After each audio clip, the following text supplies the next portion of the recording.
Preparing to be a caregiver. Boy, I don't think any of us came into this world or into this life anticipating or hoping that we would be a caregiver.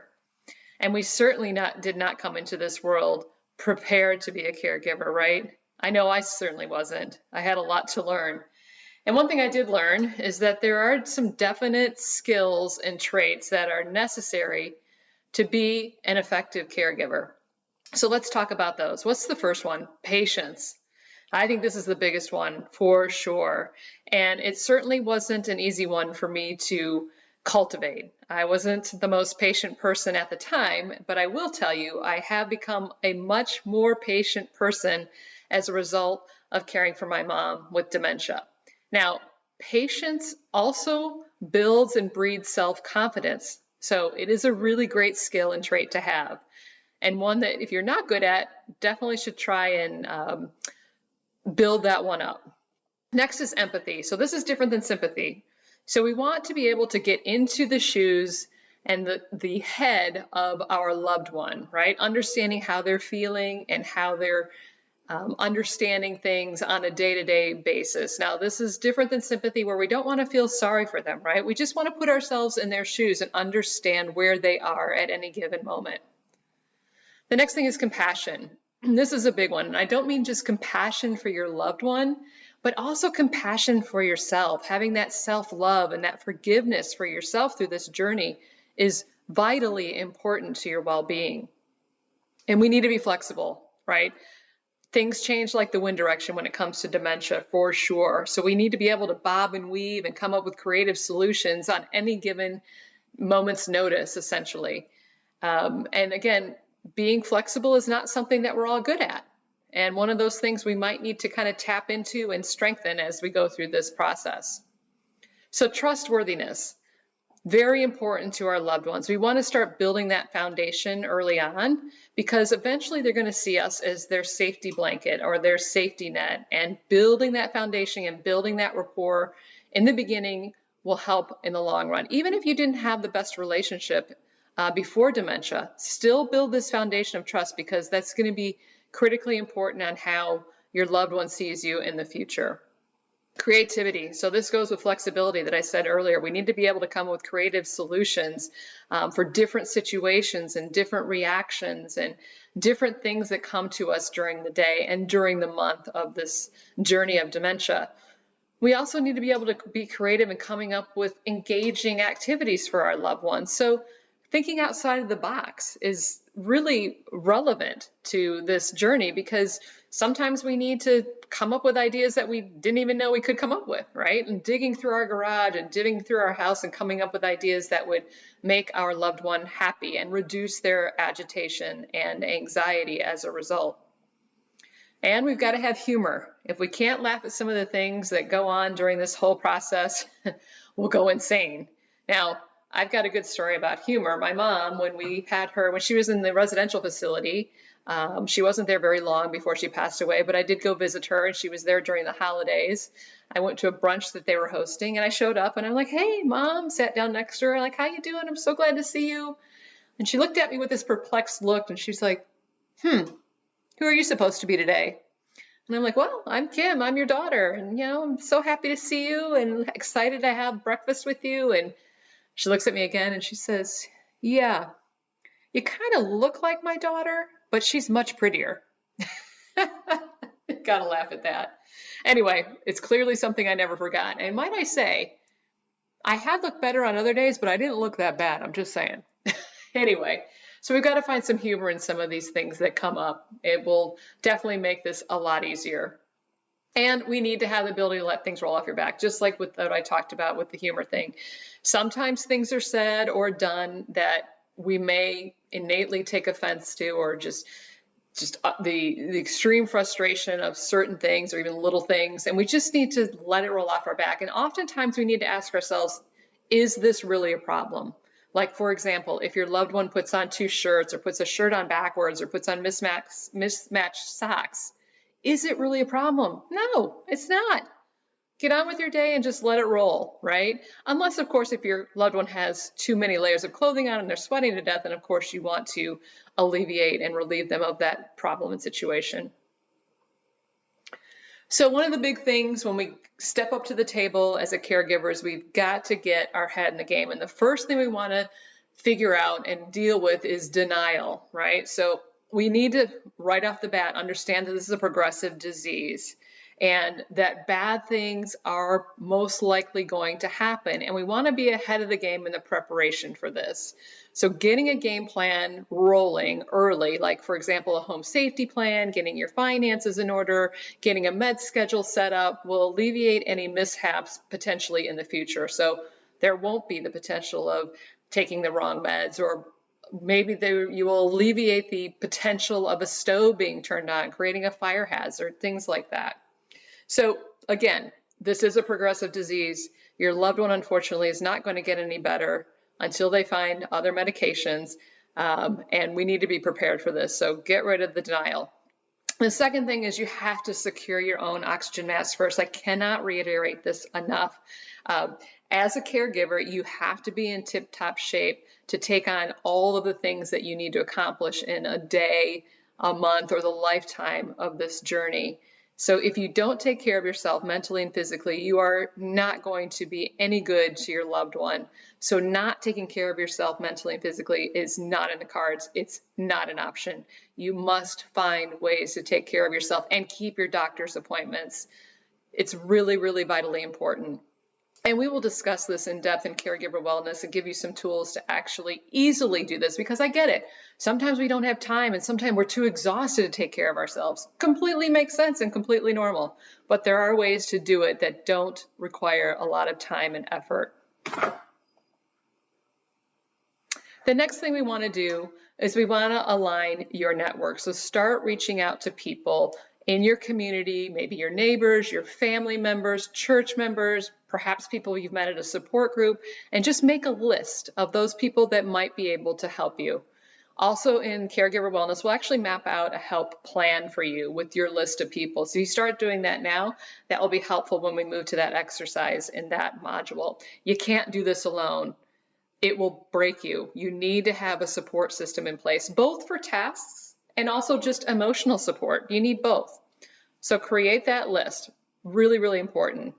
And the last thing is to build your mindset skills. Now, I already started talking about this earlier on in the presentation, the things that we need to, the skills that are necessary to be an effective caregiver. And like most of us are not good at all of these. We may be good at one or two, like the compassion or the forgiveness or the patience, but we're not good at all of them. So we need to build our skill set, get more things into our toolbox to help us deal with this. And it certainly is pushing us out of our comfort zone. I get it, because I certainly did not have all of these qualities when I started down this journey, but I certainly cultivated and strengthened several of these, and it helped me out tremendously. So to help you with this, I've created the Mindset Challenge. So I've listed those mindset skills and traits on the top there. And what I want you to do is pick one of these. Now, this will be an 8-hour challenge or a 24-hour challenge, however you want to do it, whatever works best for you. You pick one, so say it is compassion, and you say, to me, compassion means blah, and you put it in there. And then I want you to fill out the 4 boxes underneath before you start this challenge as well. So it is important for me to practice compassion because, and list out a few things there. Things I can do to show compassion, list 2 or 3 or 4 things there that you can do during that 8-hour, 24-hour period to show compassion. And ways I can remind myself to show compassion or complete the challenge. So whether that's Post-it notes around the house or setting calendar reminders in your phone, like 8 a.m., I'm going to show compassion this way. Noon, like lunchtime, I'm going to show compassion this way. When we do X, I'm going to show compassion. And then the last box is a nice one because you get to reward yourself when you finish this challenge. So once you go through all of this and you've accomplished this, your 8 hours or 24 hours, reward yourself. Do something nice for yourself. You deserve it. This is not easy. Like I said, this is getting out of our comfort zone, but really important to do. And so whether that's a bath or an ice cream cone or going for a walk or downloading a new book, do something that makes you happy and brings you joy. Now, during that 8-hour period or 24-hour period, While you're actually going through this in the morning, I want you to write down 2 things that you did that showed compassion. Midday, same thing, and then evening in bed. And I would actually hang on to this piece and I'd have it maybe taped up on your refrigerator or somewhere you can easily see it and access it, because this is a great reminder to you of how you actually showed compassion. One of the traits that you might need help with, if you are continually seeing this and looking at it, it will start to be ingrained in your mind and your brain, and you will actually snap into this compassion mode a little bit more easier as you practice this and see it in action in your own life and situation. So some other ways that we need to think about things when it comes to preparing to be a caregiver, there's going to be a redefinition and recasting of your relationship. And it doesn't matter who it is, whether it's your mom, dad, husband, wife, there's going to be a change in roles.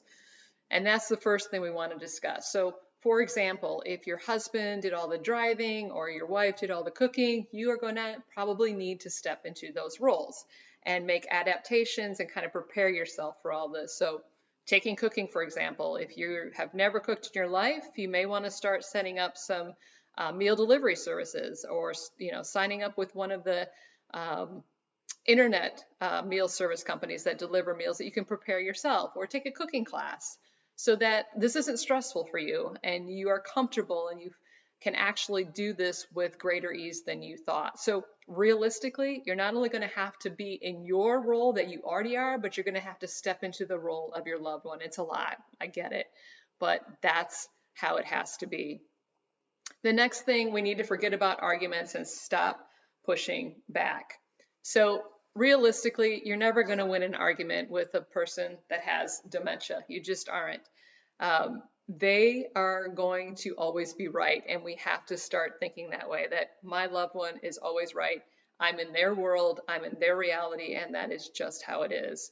They are simply just trying to make sense of things and doing the best that they can. Now remember, they're only working with a part and portion of their brain, where we hopefully are working with all of our brain power. So there's a big difference here, and there needs to be some forgiveness and some compassion with all of that, right?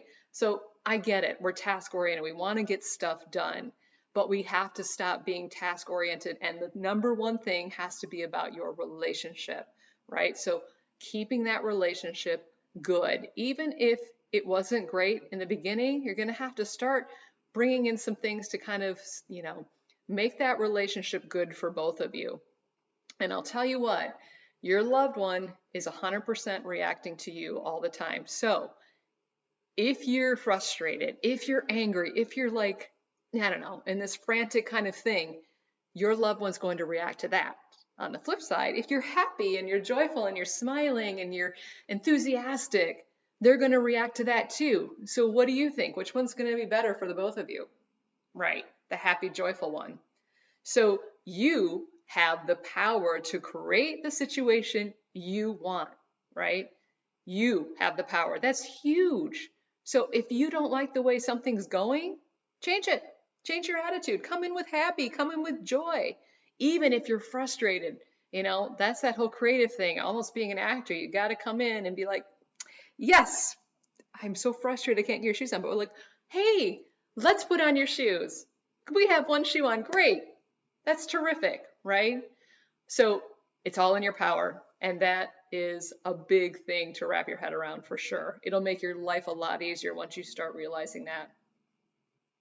There's going to be a lot of give of support and love on your part, and a lot of take on theirs, and there might not be anything in return. And this was a big one with my mom. She was always my source of support as my mother, and was definitely very loving. And then when she got dementia, that changed. In fact, she was mad at me pretty much all the time, and I didn't have that support that I was used to, and certainly the love was different, but I kept reminding myself that it's the disease, not the person. And I would take steps back mentally and remember how she was with me and how supportive she was. And I'd look through all old photos and see her energy and on her face and her emotion, and remember that, right? And that would bring me back to be more supportive and loving towards her, because I know that's who she is. This is this disease that's making her this way. So again, you may feel like you're giving a lot and not getting a lot back. So find other sources of support to kind of bridge that gap for you, whether it's friends, family, or support groups. As a caregiver, oftentimes we also need to be a detective and do some investigation. For example, your loved one might lose track of the right word. So we want to help them gently and do it in a patient way. So filling in the gaps. If they're struggling with the word, and this happens a lot, we know that, wait a couple seconds and then fill in the word for them. Just don't jump in right away and give them the word. Let them kind of try and figure it out. Now, if you're seeing that they're stressed, go ahead and fill in that word for them. Another thing, they might not be able to communicate their needs. So, for example, here, they might not be able to communicate when they need to use the bathroom. So you may want to start setting up schedules for daily routine things like going to the bathroom. So if your loved one goes to the bathroom every 2 hours, here you're going to anticipate the needs of your loved one and start asking them if they need to go to the bathroom every 2 hours or taking them every 2 hours, depending on what stage they're in. So always trying to be one step ahead of your loved one's needs will make things a lot easier for you and a lot easier for your loved one, right? You'll have an established routine that makes sense. So another common thing is dementia. Loved ones with dementia can't often express that they're thirsty. So setting up, monitoring their kind of hydration levels and making sure that they have water regularly it's really important for them because they often can't communicate that. They also may mix up signals: hot, cold, hunger, pain. So, for example, if your loved one is saying that they're hot and it's 20 below zero, yes, they may have some kind of temperature sensitivity issue going, but they're not communicating the right thing. So you need to take a step back and use deductive reasoning and ask yourself if this makes sense, right? So they might actually be cold. You're just going to have to step back, kind of really see where their temperature is, and help them figure out where they really are with this. And they also might not be able to tell you what they're feeling with something. So, for example, Ryan has this story about this woman that was a resident at the place he works, and she one day was like pointing down like towards below her waist, and she was kind of like moving her hands around like she was dancing, and she said, "There's dancing down there, there's dancing down there." And Ryan, took a step back, did a little investigation. It's like, well, she might have a urinary tract infection. And sure enough, they got her tested and she had a UTI. So things like that, just really using deductive reasoning, thinking a little bit outside the box with this as well, can be very helpful. So the other thing we want to do is make sure we get prepared financially. So if you don't have a financial planner now or an elder care attorney, you definitely want to enlist one or both of those ASAP. So you want to get all of your affairs in order with estate planning, so your powers of attorney and financial plan, so that you're prepared as things progress down the road and you're ready if your loved one needs to go into a nursing home. So that being said, Medicaid does do a 5-year look back for nursing home residency. So they look at your assets, they're going to look at your financials 5 years back. So you want to get this all in order sooner than later. You don't want to start doing this like a year before you're thinking about putting your loved one into a nursing home. And you also want to have a plan for your own finances, right? So you need to make sure that you are set for whether you need long-term care or nursing home or, just even paying the mortgage. And we will have in our long-term planning module, which is module 8, we have an elder care attorney who will be doing a whole presentation on just specifically these things, all the things that you need to prepare for and be aware of as you move through this process with dementia. So what do we do when we have a loved one that's just been diagnosed, a new diagnosis, who may be relatively healthy or perfectly healthy? Now, this was true with my mom. She had no other health issues whatsoever. In fact, she was healthy as a horse. And then suddenly she got this diagnosis of Alzheimer's at the age of 62. And I'll tell you, it was a real blow to her. Really, really tough. In fact, we need to take time to listen. That's the big thing right there. Taking time to listen to our loved ones and being just a sounding board. Sometimes we don't need to say anything, right? We just need to be there as a sounding board. This is a really tough time for them. They've just been told that they have a terminal disease, essentially, and there's a lot of emotions that are in play here. And just let them talk it out and just listen. The next thing is we want to be really sensitive to their situation. Like I just said, there's a lot of feelings and thoughts and fear and unknowns here. So being really sensitive to what they're going through and compassionate, right? Kind of pulling out that compassionate skill. And we want to reassure our loved one. We want to let them know that we are on their side, that we understand what they're going through, that we are going to be with them in this journey, that we are going to make this the best situation that it can be, that they can rely on us, that they can trust us, right? Kind of building that trustworthiness aspect of all of this. And this is a good time to start creating routine and developing fallbacks. So an idea around this is to take notes, right? Or implement a calendar. So give your loved one a little notebook or one of those handheld calendars and start writing down what the week looks like. So for the note taking, it could be like, John comes over at 4 o'clock. My appointment with X is this day. Dinner time is at 6. And calendar, same thing. My meeting, Tuesday meeting at wherever. Gym, 6 o'clock. If we start kind of building this skill for them, it will translate and be an easy go-to as the disease progresses. The other thing we want to do is start recording things. This is a fun thing to do. I did this with my mom. Once she was diagnosed, we started recording like holiday gatherings. I recorded the grandkids singing to her and things like that, and also recorded a trip that we took together when she was in the throes of dementia, which is a whole nother story and situation.